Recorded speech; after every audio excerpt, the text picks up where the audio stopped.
ariko namushima ko ari hano muri rusengero. I think we started feeling his presence. Ngira ngo twatangiye kumva ko ari hano. We started feeling his joy. Kumva ibyishimo bye. Hallelujah. Amen. Hallelujah. Amen. So this afternoon, uyu mugoroba God gave me a message for the church. Imana yampaye ubutumwa bw'itorero ryayo. First it was for me. Mbere byari bwa ubutumwa bwanjye. So as I preach to you, I also preach to me. Mu gihe rero tuba tuganira mbabwira nanjye ndibwira ndimo kwibwira. Hallelujah. The title or the topic Umutwe w'amagambo w'icyo cyigisho w'iryo jambo is priority of priorities. Iby'ingenzi mu by'ingenzi. Icy'ingenzi mu by'ingenzi. The priority of priorities. Icy'ingenzi mu by'ingenzi. In life we have many priorities. Mu buzima tugira iby'ingenzi byinshi. And sometimes it is really difficult to choose from our many priorities. Kandi kenshi biratugora kumenya guhitamo muri ibyo by'ingenzi byinshi. But thank God, Ariko Imana ishimwe He has already chosen for us. kenshi aduhitiramo. He chose for us. Aduhitiramo. What is our priority in life? Mbese ni iki cy'ingenzi mu buzima? It will be a pity Byaba ari akaga if you spend all your life umaze ubuzima bwawe bwose, and at the end of it, nyuma ku iherezo ryabwo you realize, ukabona in fact, that you have gone into wrong priorities. ugasanga warayobye, warananiwe kumenya icy'ingenzi, And you cannot do anything ukaba kandi nta kintu ushoboye kubikora because your life has already passed. kubera ko ubuzima bwawe bumaze gutambuka. But praise the Lord. Ariko Imana ishimwe This afternoon, uyu mugoroba the Lord is reminding us. Uwiteka arashaka kutwibutsa, It's not new.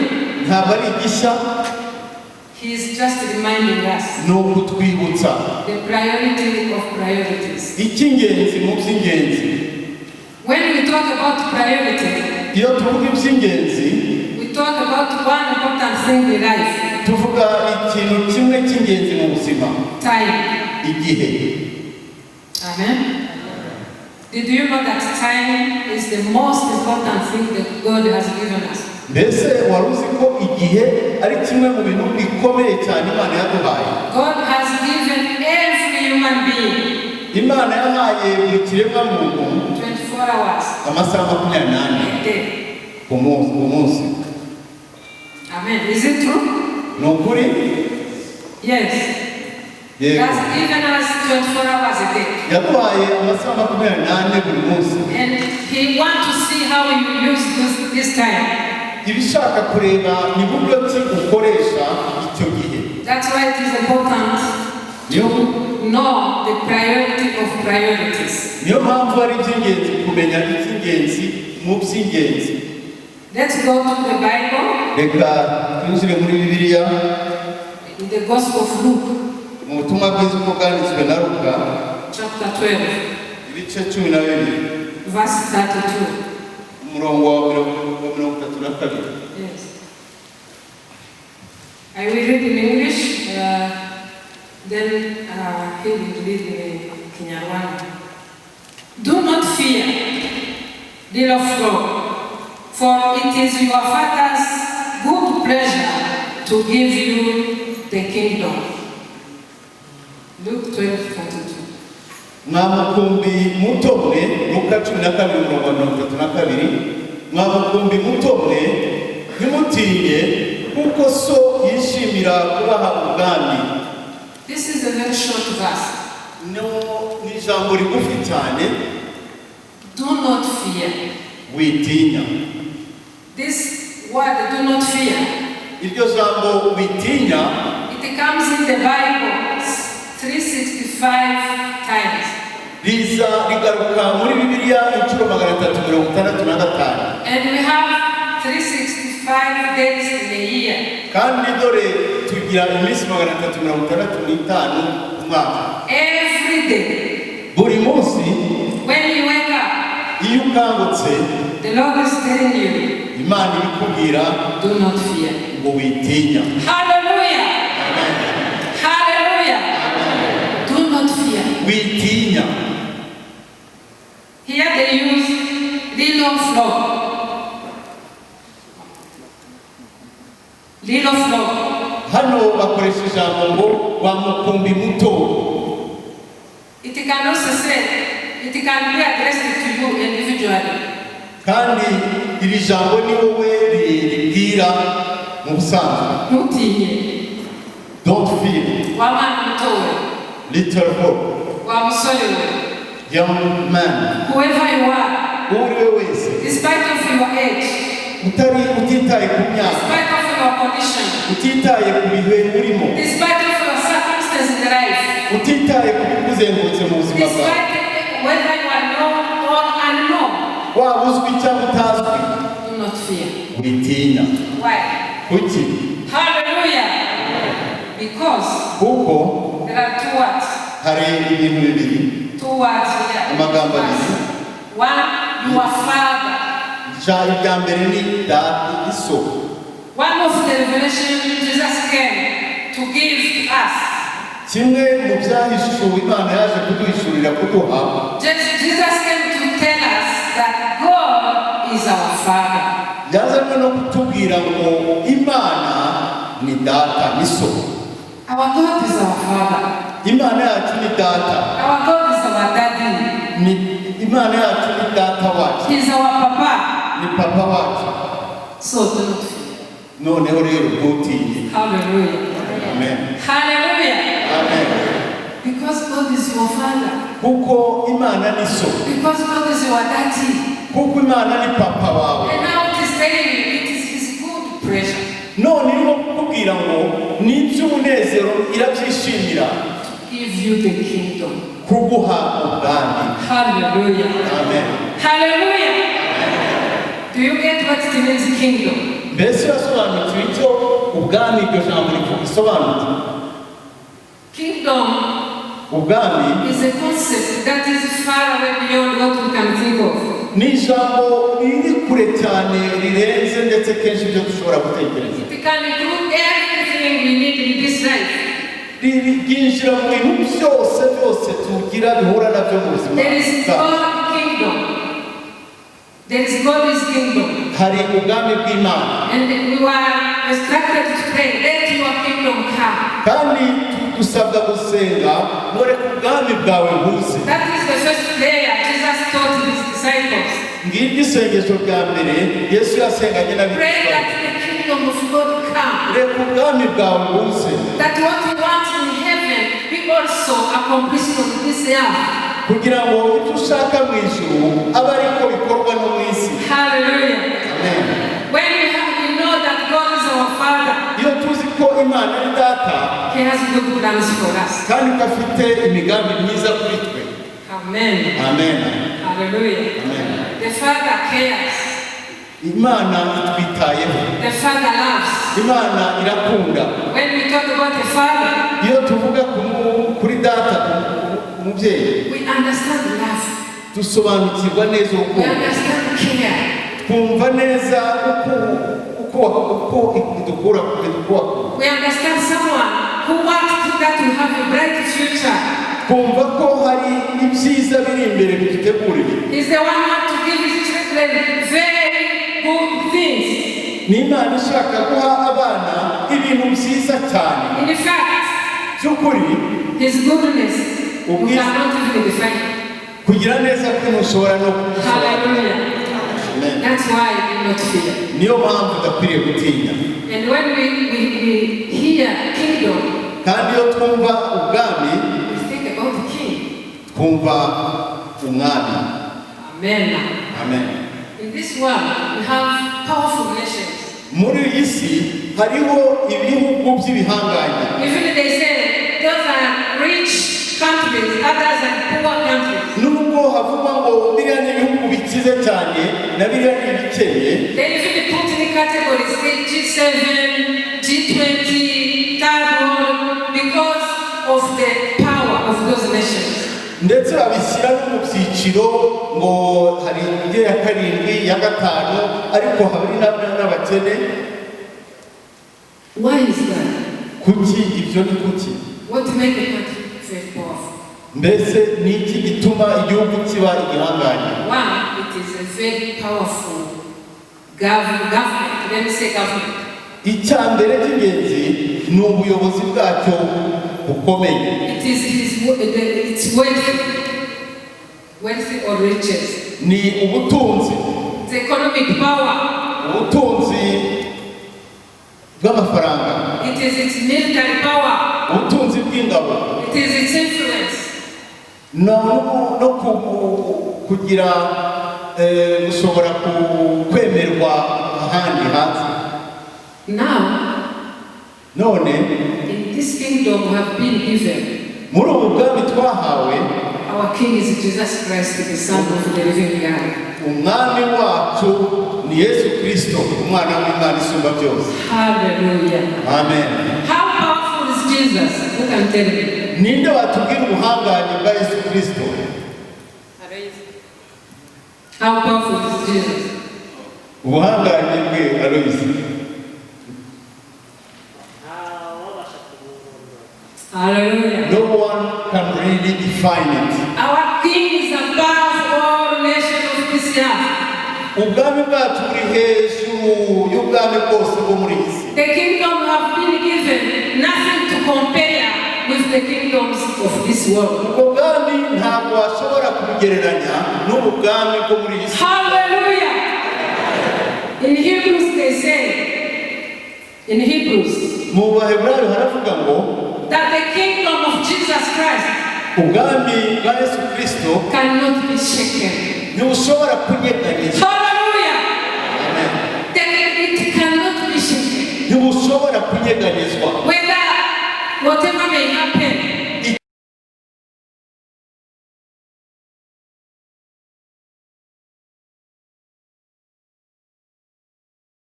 is it poverty? Mbese ni ubukene? Nothing. Nta na kimwe. Nothing Nta na kimwe can shake cyanyeganyeza the kingdom of Jesus Christ. ubwami bwa Yesu Kristo. That is the kingdom we have been given. Ubwo nibwo Hallelujah!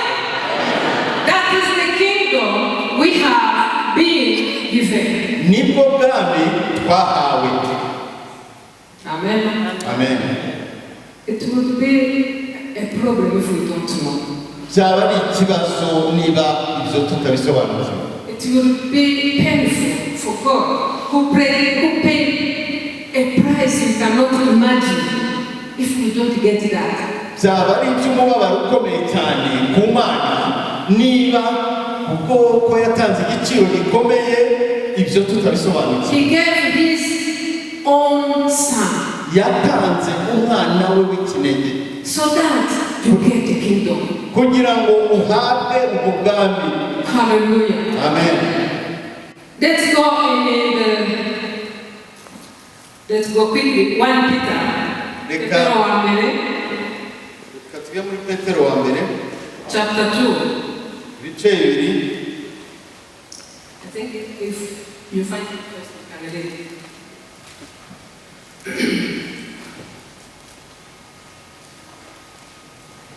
Petero wa mbere ibice bibiri umurongo w'icyenda. Niba mwabonye tujyane dusome Petero wa mbere ibice bibiri umurongo wa 9. Ariko mwebweho muri ubwoko bwatoranijwe abatambyi b'ubwami ishyanga ryera n'abantu Imana yaronse kugira ngo mwamamaze ishimwe ry'abahamagaye ikabakura mu mwijima ikabageza mu mucyo wayo w'itangaza. Hallelujah. But you, ariko mwebwe, that is how the verse starts. Niko iryo jambo ritangira. But you, ariko mwebwe, but me, ariko njyewe. Take to yourself, but me. Witekerezeho wowe ubwawe njyewe. Tell yourself, but me. Ifate ko ari wowe ubwawe njyewe. I am a chosen generation. Ndi ubwoko bwatoranijwe. Hallelujah. Amen. Amen. A royal priesthood. A royal priesthood. umutambyi w'ubwami, A holy nation. isanga ryera, His own special people. abantu yaronse. Hallelujah. Amen. For what? Kubera iki? Why God chosen us? Kuki Imana yadutoranije? The answer is in this verse. Igisubizo kiri kuri uyu murongo. That you may proclaim the praises of Him. Kugira ngo mwamamaze, The praises of Him who called you out of darkness. kugira ngo mwamamaze uwo wabakuye mu mwijima Into His marvelous light. ikabageza umucyo wayo w'itangaza. God took us from darkness. Imana yatukuye mu mwijima. I think everyone can tell us where you came from. Ntekereza ko buri wese ashobora gusobanura aho yavuye. If I had time, I could tell you where God got me. Iyo haza kuba mfite abantu uhagije nari kubaha ubuhamya bw'ahantu hamwe Imana yigeze kunkura. I was born in a village nobody knows about. Ndi umuntu ukomoka ahantu mu cyaro ahantu mutazi. My parents are not known. Ababyeyi banjye ntabwo bazwi. But God from heaven, Ariko iyo Mana yo mu ijuru He saw me. irambona. Hallelujah. He came and saw me. Iraza irambona. And He took me out of that darkness. Inkura muri uwo mwijima. And He gave me hope. Ampa ibyiringiro. He gave me hope. Ampa ibyiringiro. He told me, Irambwira iti you are my child. uri umwana wanjye. I'm pleased to give you the kingdom. Nejejwe no kuguha ubwami. Hallelujah. Amen. Hallelujah. Amen. I'm pleased to give you the kingdom. Nejejwe no kuguha ubwami. I'm pleased to make you special.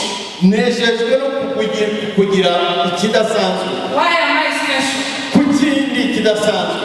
It's not that maybe I have like height or what, Ntabwo ari uko ni muremure or any beauty. cyangwa se mwiza, It is because God chose me. ni uko yantoranije And He gave me the kingdom. kandi ampa ubwami. And Jesus Christ is my king. Kandi Yesu Kristo ni umwami wanjye. And God is my Father. Kandi Imana Hallelujah. I can tell Him, Abba, Father. nshobora kumwita Abba Data. So nakumubwira ngo Papa. I can tell him Daddy. You know what? That alone is amazing. Dore icyo ngicyo ubwacyo cyonyine kiratangaje. Sometimes Kenshi Christians, abakristo we don't realize ntabwo by'ukuri dusobanukirwa what God has done for us. icyo yadukoreye, What Jesus had given us. icyo Yesu Kristo yaduhaye. We go through life as any other people. Tukajya mu buzima nk'abandi bantu bose. But this evening, Ariko uyu mugoroba I want to tell you, nagira ngo mubwire, and I pray that you receive that revelation. kandi ndasenga nsaba Imana ngo iguhishurire iryo banga, iryo hishurirwa. You are a special people. Uri umuntu udasanzwe. Hallelujah. Amen. Amen. Amen. Let me maybe continue. Reka dukomeze. This verse in Luke 12:32, Iyo verisiyo muri Luka 12 it has a context. ifite andi magambo.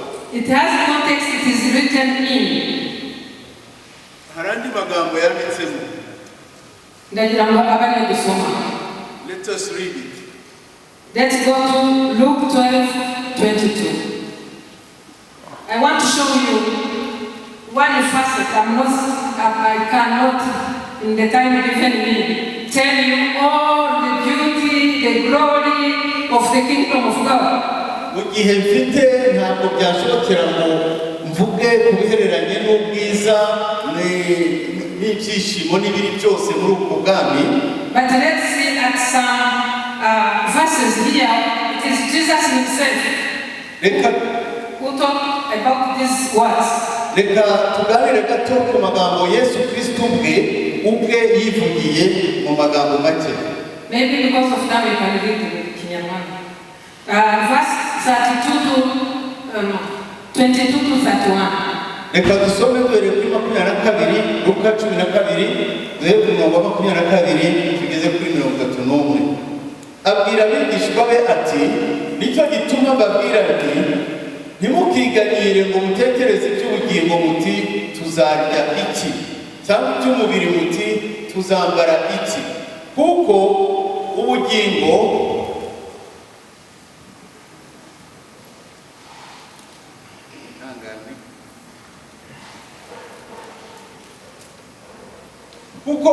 buruta ibyo kurya n'umubiri uruta imyambaro.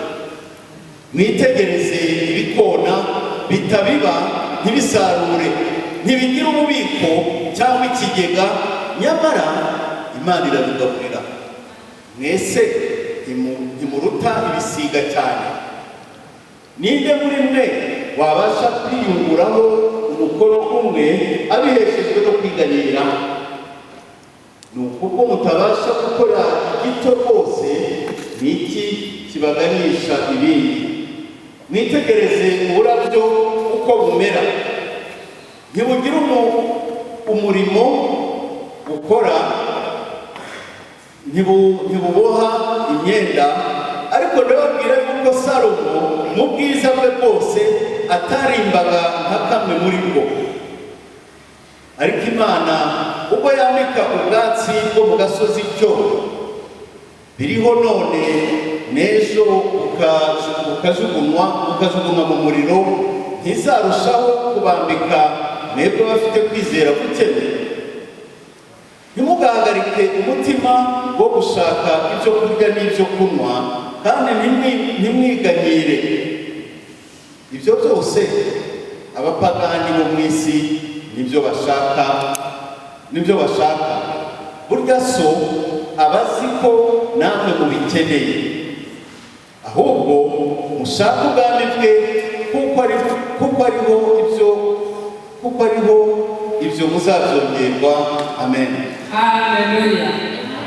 Twe uriho kubwe cyangwa upfa kubwe. Romans 14:7.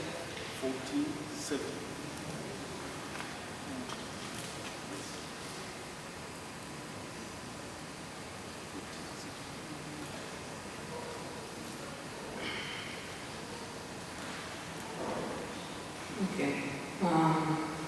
Sorry, maybe it's a mistake for myself. It is 17. Sorry. 17.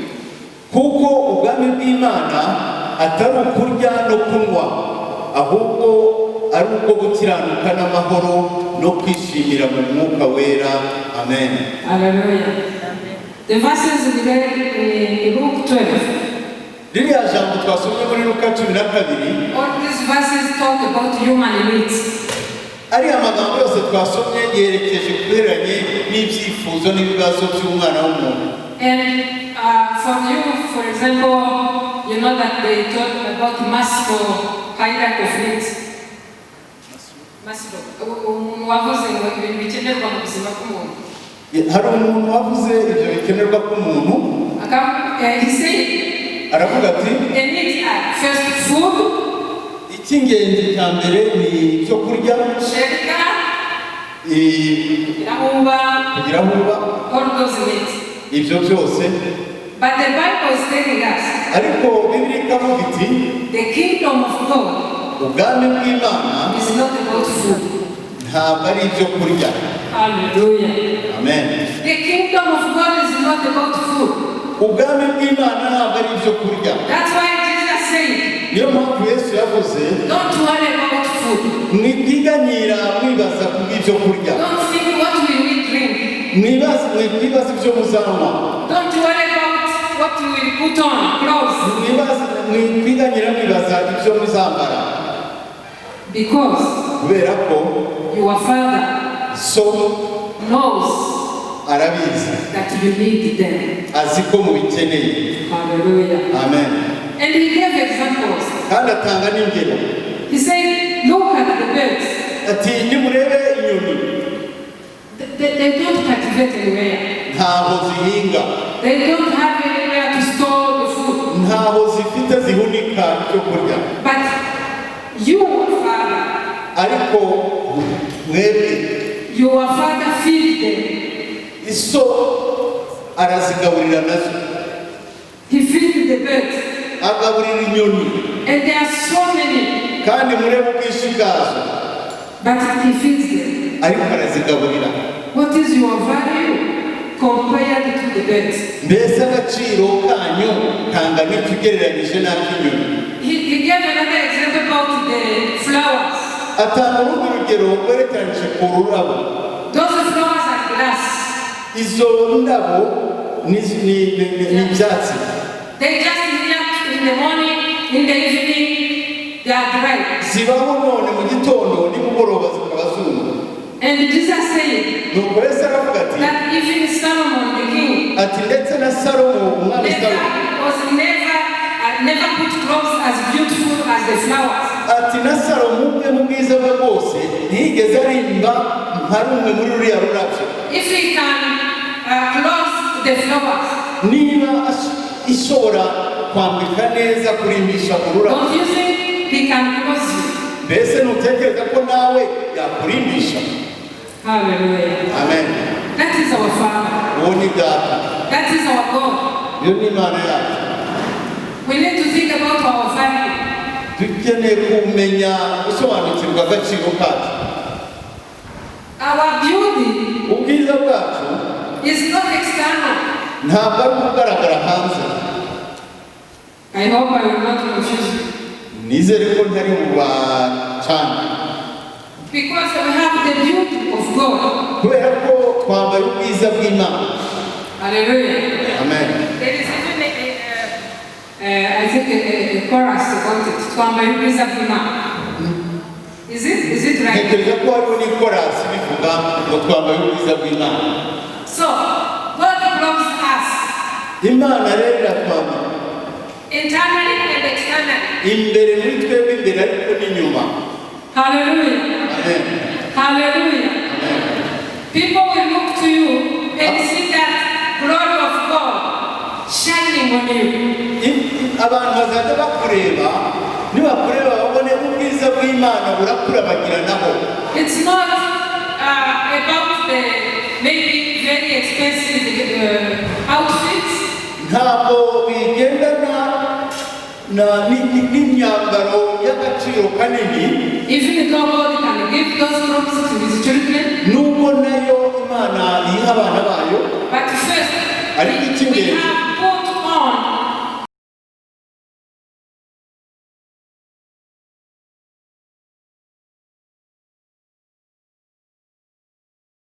it's not necessary, to go and find what to feed our family. si ngombwa noneho ngo dushakashake dushugurika dushaka icyo kurya. It is not what the word of God is saying here. Ntabwo icyo ngicyo ari cyo ijambo ry'Imana It's saying, riravuga. if you put first the kingdom of God, Riravuga ngo nushyira imbere ubwami bw'Imana, then all those things, ngo nibwo bya bindi byose even those who have not talked about, ndetse n'ibindi tutavuzeho will be added to you. uzabyongererwa. God will give you food, Imana izaguha icyo kurya, God will clothe you, Imana izakwambika, God will give you house. Imana izaguha inzu. In fact, the Bible says, By'ukuri Bibiliya iravuga ngo God will give us the desires of our hearts. ngo Imana izaguha iby'umutima wawe wifuza. Hallelujah. Amen. Whatever you desire, Ibyo umutima wawe wifuza, don't worry about it. wihangayika kuri ibyo. Put first the kingdom of God Shyira imbere ubwami bw'Imana and His righteousness. no gukiranuka kwe, Then all those things will become searching for you. nibwo ibindi byose bizagenda bigushakashaka aho uri. Hallelujah. Amen. Why? Kuki? Because riches of this world belong to our Father. Kubera ko ubutunzi bwose bwo muri iyi si ni ibya data, Even gold, n'izahabu nayo even silver, ndetse n'umuringa. all riches, Ubutunzi bwose, all minerals, amabuye y'agaciro yose everything belongs to our Father. ibyo byose ni ibya data. Why do you think your father will make you poor? kuki utekereza ko iso izakureka mu bukene? God will not make us poor. ntabwo izakureka mu bukene. If I had time, I would give you examples in the Bible. iyo haboneka igihe nari kuba n'ingero nyinshi muri bibiliya. Let me give you an example that is actual today. reka mbahe urugero rumwe ruriho kuri iki gihe cya none. Look at Israel, the country of Israel. nimurebe igihugu cy'isirayeli. The whole country is wilderness. igihugu cyose ni ubutayu. But they are among the first exporters of fruits. ariko murebe ko nibo ba mbere bacuruza bajyana hanze mu mahanga iby'imbuto n'imboga. There are people who go to for agribusiness. abenshi bajyayo kujya kwiga ibihereranye n'ibyo guhinga. Because I'm in the agribusiness. kubera ko nanjye ndi muri ibyo by'ubuhinzi. These people have technology. bafite n'ikoranabuhanga. What innovation you see? ibi byose mubona Most of by'ikoranabuhanga. them have been done by Jews. ibyinshi muri byo byaturutse mu bahanga bo muri Isirayeli. The most known people, inventors, all those are Jews. aba benshi mubona abashakashatsi bahambaye n'abavumbura iby'ikoranabuhanga bahambaye ni abaturuka mu Bayahudi. Even in the nation, yeah, mu bihugu bitandukanye. Mu bihugu bitandukanye, like US. no Like in US, nko muri Amerika the Jews are the most wealthy people. tubona ko abayahudi nibo bakire bariyo. Why is that? kubera iki ibyo ngibyo? Is that they work harder than anyone else in this world? mbese nuko bakora cyane bibiza kuya cyane kurusha abandi. Let me tell you the secret. reka mbamenere ibanga. It is because of the covenant God made with Abraham. ni kubera rya sezerano Imana yakoranye na Abrahamu. Hallelujah. That he will bless his children. ko izaha umugisha abana bayo. That he will make them head, not tail. ko izabagira umutwe batazaba umurizo. Even us now, ndetse natwe ubu ngubu we were children of Abraham turi abana b'Abrahamu through Jesus Christ our muri Lord. Yesu Kristo. Hallelujah. amen. Amen. So it's not a matter of maybe I'm rich or my father is rich. It's because of the covenant you have with God through Jesus Christ. ntabwo rero ari ibigendana no kuvuga ngo iso arakize ukomoka mu muryango ukize, ahubwo bituruka kuri rya sezerano Imana yatanze kuri Abrahamu. Through Jesus Christ we have been blessed. hanyuma muri Yesu Kristo iyo migisha natwe ikatugeraho. We have been blessed through him. twabonye umugisha muri we. Unfortunately, this is not, it's a mentality. kandi nagira ngo mbabwire ngo ni imyumvire.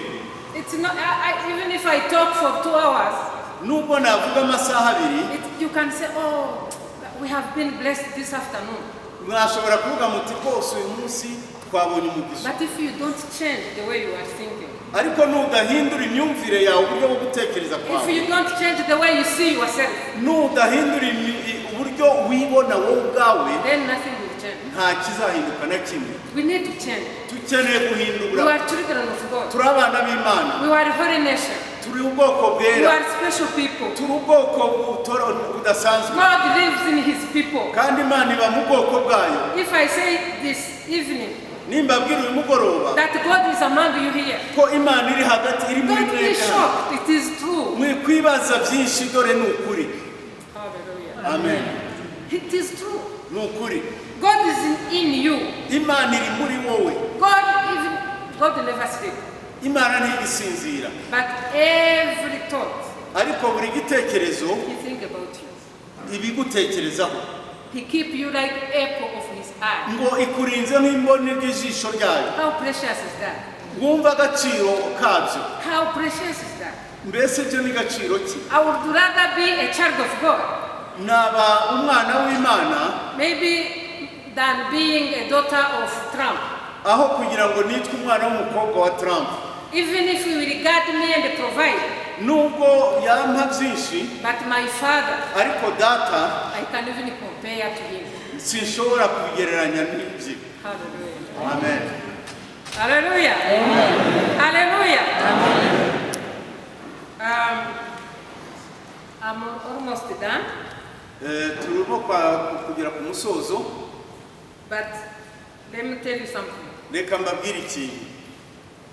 This word, this Bible, Iyi Bibiliya, iri jambo, we all have Bibles.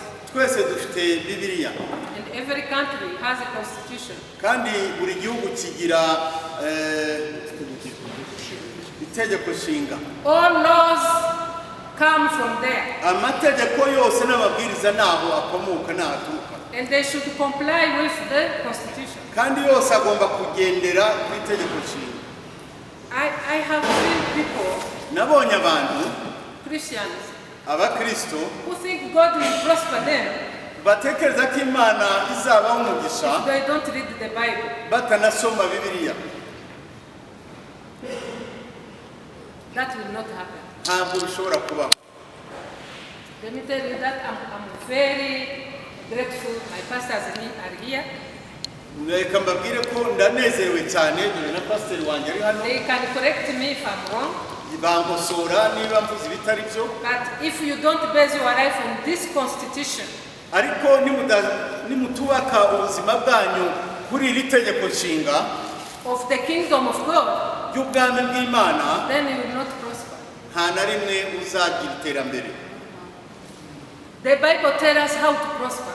Bibiliya itubwira uburyo bwo gutera imbere, The Bible tells us how to live in the glory of God. ikatubwira uburyo bwo kuba mu bwami bw'Imana, The Bible tells us our rights in the kingdom of God. ndetse ikatubwira Our rights. uburenganzira bwacu mu bwami bw'Imana. Let me give you just one. Reka mbabwiremo rimwe. There are Christians who are always afraid of Satan. Hari abakristo usanga buri gihe baba batinya Satani. All they talk from morning is demons. Ibyo bavuga uhereye mu gitondo ugasanga baravuga iby'amadayimoni. Daimoni yahe. Daimoni has attacked me. Satani ntabwo yagishimiye iby'Imana yampaye. Demons didn't like what I did. Satani yambujije amahoro. Demons or Satan has made me feeling very bad. What did the Bible tell us? Mbese Bibiliya tubwira iki? Let me ask, by the way, this is my husband. And this is one of the blessings my God. Uyu nguyu ni umufasha wanjye kandi ni umugisha Imana yampaye. So can you read the Gospel of Luke, chapter 10? Reka dusome muri Luka, ubutumwa bwiza uko bwanditswe na Luka ibice 10. Verse 19.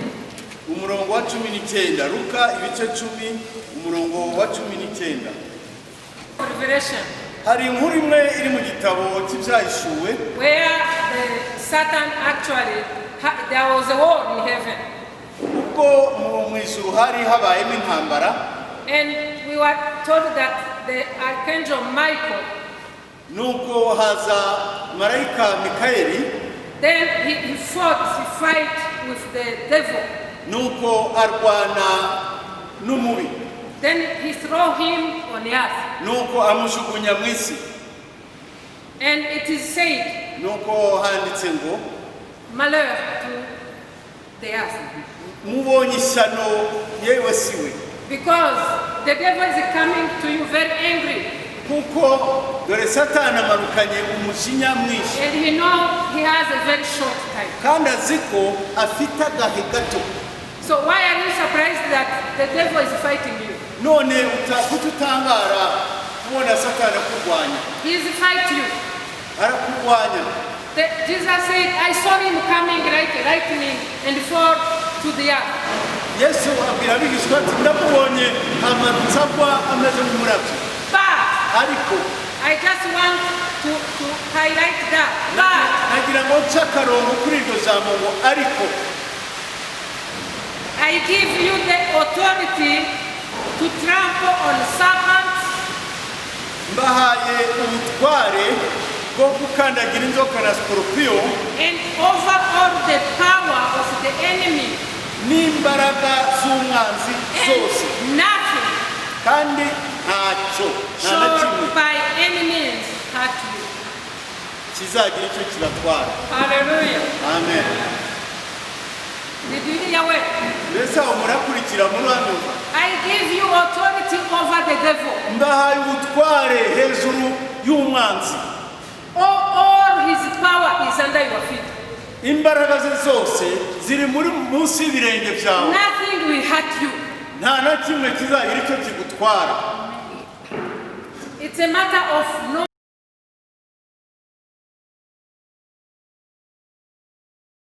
Wowe Me njyewe have been given authority over him. twahawe ubutware kuri we. Hallelujah. Amen.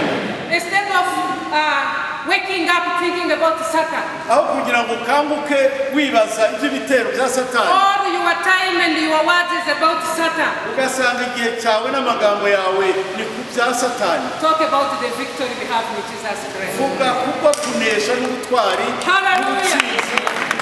Hallelujah. Jesus said, Yesu yaravuze the devil is the father of lie. Satani niwe se w'ibinyoma, He will lie to you. azakubeshya, He will come like a lion. azaza nk'intare, He will roar azivuga atontoma, to make you afraid. azagukanga. But the Bible says, Ariko Bibiliya avuga ngo don't be afraid. witinya. Hallelujah. Amen. Your king is with you. Kubera ko umwami wawe ari kumwe nawe And he has already won victory. kandi yarangije gutsinda, It yaratsinze, is done. byararangiye. Amen. Amen. Nothing will hurt you. Nta na kimwe kizagira icyo kigutwara. So that's why I was saying it's a matter of mentality. Niyo mpamvu nakubwiye nti ni ikibazo cy'imyumvire, It's a matter of how you think. uburyo utekereza. If you think you are very small Niba wiyumvamo kuri gato and the devil is like this temple, ukumva ko Satani we angana nk'uru rusengero, then he will crush you for sure. ubwo nyine azagukubita byanze bikunze. He doesn't have any heart of pity of what? Compassion. Nta mpuhwe agufitiye. But Ariko if we come to you, nizi gusanga one way of looking at him is one. uburyo bumwe bwo kumureba ni ubu. You have fallen from heaven. Kumubwira uti wowe warajugunywa uva mu ijuru You zane. no longer have on the throne of authority any. Ntabwo ukicaye ku ntebe y'ubutware, nta n'imwe In ukicaye. fact, the Bible tells us at the mukungugu wo hasi muri Genese. Inzoka umuvumo Imana yavumye inzoka yabwiye ngo wowe uzajya ugenda ukurura indu ry'umukungugu. The curse that the God has ordered is that the serpent will be looking on the ground and walking on the ground, Atunzwe n'umukungugu wo hasi. just eating dust. Aho on the hasi ground. hari iki? Hari ibirenge And byawe. what is down there? It's only your feet. Already in a matter of proportion, if somebody is there here, you can imagine what will happen. Urumva ko muri icyo kigereranyo, niba Satani ari hasi y'umukungugu nawe ukaba uri hejuru, uwo mukungugu uri munsi y'ikirenge cyawe, urumva uko bimeze. It doesn't have any power over you. Nta mbaraga, nta bushobozi. Only the one you give him. Keretse wowe n'umuha ubwo butware n'ubwo bushobozi. And one way to give him power Kandi is to be uburyo bwo afraid. kumuha imbaraga, izo mbaraga Is to be afraid. ni ukugira ubwoba. For example, Urugero, you may say, wavuga uti I'm jobless. nta kazi, I don't have money. dore nta mafaranga, My family is poor.